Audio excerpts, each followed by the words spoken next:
गिलगित बल्तिस्तान के जजों का फेडरल गवर्नमेंट हाउसिंग अथॉरिटी के साथ क्या ताल्लुक है? वो गाड़ी जो मार्केट में 5 करोड़ की है, इनको 1-1.5 करोड़ में पड़ती है। प्लॉटों का जुमा बाजार लगा हुआ है। इसलिए मुझे कभी कभी लगता है कि पाकिस्तान पाकिस्तान नहीं बल्कि प्लॉटिस्तान है। अस्सलाम वालेकुम दोस्तों, आप देख रहे हैं इम्तियाज़ गुल यूट्यूब। आज हम ज़रा बात हट के करेंगे अफ़गानिस्तान से, इलाकाई सियासत से। मुख्तलिफ सी बात है। आप ये इमेजेस देख रहे होंगे स्क्रीन पे, गिद्ध इसमें आपको नज़र आ रहे हैं। एक मुर्दा जानवर की लाश को नोच रहे हैं, उसका गोश्त खा रहे हैं, मुर्दा जानवर की। और गिद्ध वो ऐसा जानवर है जो सिर्फ मुर्दा जानवर को खाता है। लेकिन हम अगर अपने मुआशरे पे नज़र दौड़ाएं या पाकिस्तान के इर्द गिर्द के ममालिक को देखें तो ऐसा लगता है कि इंसान भी गिद्ध की तरह जिंदा इंसानों का शिकार कर रहे हैं। गिद्ध मुर्दा जानवर का शिकार करता है, जिंदा इंसान जिंदा इंसानों का खून चूस रहे हैं, उनके खून पसीने की कमाई पे पल रहे हैं। कुछ ऐसा एहसास होता है जब आप बड़े बड़े मुराद याफ्ता तबकात को देखते हैं। पाकिस्तान में भी हम जब आसपास नज़र दौड़ाते हैं तो यहाँ पर मुराद का एक ऐसा आर्किटेक्चर है जो अंग्रेज़ के ज़माने से शुरू हुआ था, आज तक हम पे हावी है। और उसमें तरह तरह के ज़वाबित हैं, कवानीन हैं, जिसके तहत वज़ीर आला, वज़ीर आज़म, ब्यूरोक्रेट जो अफसर आला होते हैं, जिसको अफसर शाही भी कहते हैं, अरकान पार्लियामेंट, वो इस रियासत के अवाम के वसाइल को इस तरह अपना लेते हैं जैसे ऊपर से, यानी खुदा की तरफ से ये कोई सहीफ़ा आया था जिसमें उनके नाम ये चीज़ें लिख दी गई थीं। अब उस मौजू पे इज़हार ख़्याल हम क्यों कर रहे हैं? ताज़ा तरीन मिसाल ये है कि कुछ 17 अगस्त को इस्लामाबाद में federal government employees housing authority का इजलास हुआ। तारिक बशीर चीमा उसके इंचार्ज वज़ीर हैं। उनकी सरबराही में 4500 अफराद को प्लॉट्स अलॉट किए गए, बल्कि बैलेटिंग हुई, हमें यह बताया गया। उस बैलेटिंग में बड़े खुशनसीब लोग थे। सुप्रीम कोर्ट के चीफ जस्टिस समेत 9 हाजिर सर्विस सुप्रीम कोर्ट के जज हैं। इसी तरह तमाम 5 हाई कोर्टों के तमाम जजों को उसमें प्लॉट मिल गए। 15 सेशंस और डिस्ट्रिक्ट कोर्ट्स के जजों को भी उसमें प्लॉट मिले। इसके अलावा वज़ीर आज़म के 2 ख़ास मुआवनीन डॉक्टर अरबाब शहजाद और डॉक्टर वकार मसूद भी उन खुशनसीबों में थे जिनका नाम इस बैलेट में आया। लेकिन सबसे ज़्यादा दिलचस्प बात यह भी थी कि सुप्रीम कोर्ट के 7 साबिक जस्टिसेस को भी प्लॉट मिले इस बैलेट में। इफ्तिखार चौधरी साहब उसमें शामिल हैं, अनवर ज़हीर जमाली साहब उसमें शामिल हैं। लेकिन मज़े की बात यह है कि अनवर ज़हीर जमाली साहब की अहलिया भी सिंध हाई कोर्ट की जज हैं और उनके नाम भी एक प्लॉट निकल आया है। इसके साथ साथ एक और दिलचस्प बात यह है कि इस्लामाबाद हाई कोर्ट के किसी भी जज के नाम कोई प्लॉट नहीं निकला। मुझे तो नहीं मालूम, लेकिन ग़ालिबन किसी भी जज ने इन प्लॉटों के लिए दरख्वास्त ही नहीं दी, क्योंकि उन्हें मालूम है कि उनका बॉस किस किस्म का बंदा है। यानी अतर मिनल्ला साहब का शायद बहुत रोब दबदबा है। उन्हीं के खौफ की वजह से किसी भी जज ने इस कार्य खैर में अपना हिस्सा नहीं डाला, यानी अपनी चिट्ठी नहीं डाली फेडरल गवर्नमेंट हाउसिंग अथॉरिटी के नाम। और यही एक वाहिद एक्सेप्शन है इस तमाम किस्से में, जिसमें हाजिर सर्विस और रिटायर्ड जजों और ब्यूरोक्रेट्स तमाम ने प्लॉट हासिल किए हैं। लेकिन ये नहीं सोचा कि आया वो इसका कोई इखलाकी जवाज़ रखते हैं या नहीं।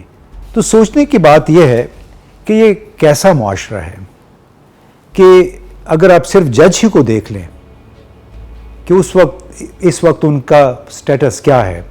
शायद ही यही वजह थी कि इस्लामाबाद हाई कोर्ट के चीफ जस्टिस अतर मिनल्ला ने 21 अगस्त को ख़ास तौर पे जुडिशरी को जो प्लॉट अलाट किए गए हैं, यानी जजों को प्लॉट अलाट किए गए हैं, उस पर एक हुक्म इम्तनाई जारी कर दिया। उनका ये कहना था कि जितने भी लोगों को ये प्लॉट मिले हैं उन तमाम का बराह रास्त या बिल वास्ता इंटरेस्ट था वो ज़मीनें एक्वायर करने में जो निजी मालकान की हैं F14 और F15 में। यानी इसके जो मुतासरीन थे उन्होंने दरअसल पिटिशन की थी इस्लामाबाद हाई कोर्ट को कि हमारी ज़मीनें गलत तरीके से CDA एक्वायर कर रहा है और खुदा के लिए CDA को उससे बचाया। लेकिन CDA ने तो बड़े लोगों को खुश करना था, उसमें हमारे जस्टिसेस भी हैं, उसमें हमारे ब्यूरोक्रेट्स भी हैं, रिटायर्ड ब्यूरोक्रेट्स, हाजिर सर्विस ब्यूरोक्रेट्स, और फिर वज़ीर आज़म के खुसूसी मुआवनीन भी शामिल हैं।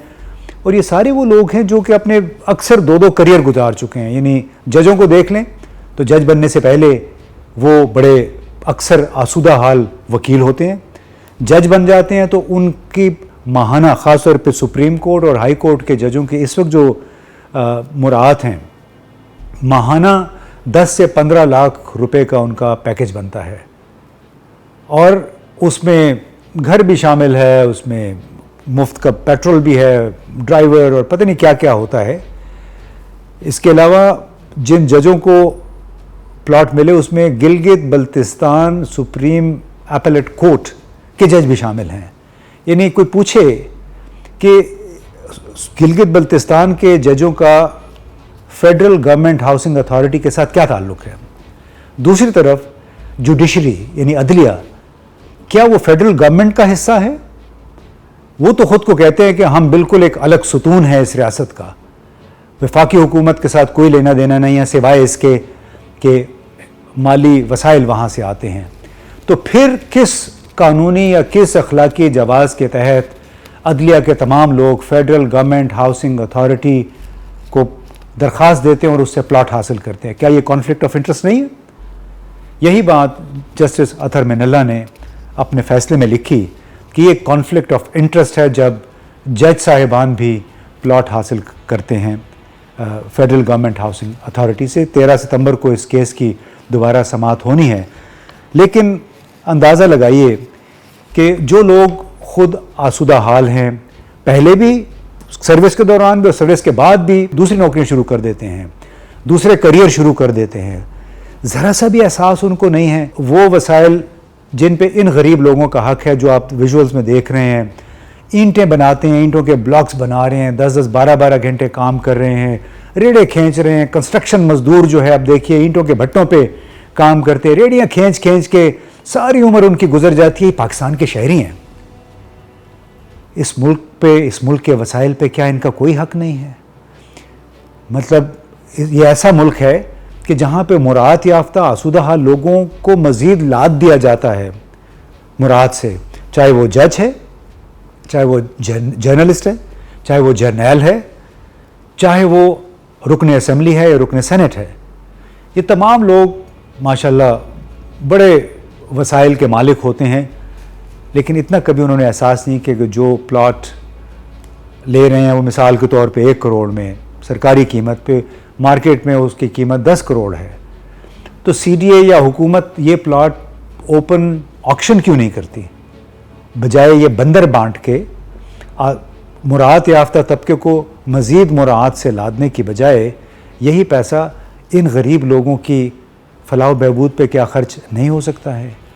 कितना जुल्म है। और इसीलिए हमने इब्तिदा में ये कहा कि ऐसे लग रहा है कि मुराद याफ्ता तबका, जिसमें तमाम बड़े लोग शामिल हैं, दोबारा बताता हूँ, इसमें जज भी है, जर्नैल भी है, इसमें जर्नलिस्ट भी शामिल हैं, बल्कि सियासतदान, बहुत सारे सियासतदान, मिसाल के तौर पे सियासतदान तोशाखाना से जब वो इक़्तिदार में आते हैं वहाँ से फ़ायदा उठाते हैं कि जो चीज़, जो गाड़ी मिसाल के तौर पर मैं अगर बाहर से मंगवाऊँ मुझे 400% उस पर टैक्स देना पड़ता है, लेकिन ये लोग जब गाड़ी मंगवाते हैं तो 10-15% टैक्स दे के वो गाड़ी जो मार्केट में 5 करोड़ की है इनको 1-1.5 करोड़ में पड़ती है।